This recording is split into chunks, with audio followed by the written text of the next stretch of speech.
täällä tämä puhuva papukaija. Ei vainiskaan. Nyt on kesä tullut. Purot sanoo puli puli, kärpäset ja lämmin. Toivottavasti jatkuu läpi kesää. Ja sen jälkeen sitten, ennen sitä, mun vaimoni ei hirveän mielellään lähde yhtä aikaa mun kanssa minnekään. Tässä on pallonveli täällä takana ja kaikkea tämmöistä, niin kuin näette. Ja älkää vilusta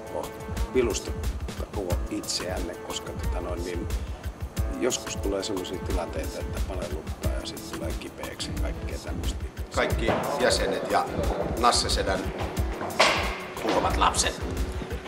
Terve vaan kaikki.